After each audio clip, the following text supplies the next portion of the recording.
All right, April 12th,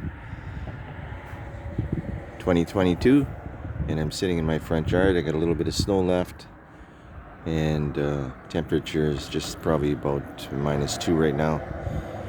But we've got a disastrous snowstorm coming in.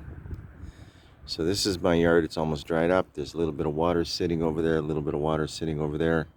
Hasn't had a chance to dry up yet. Let's see what it looks like after this snowstorm hits. So today is Tuesday. The snowstorm's supposed to hit tonight and carry on for the next few days. Let's see what happens. April 12th, 2022.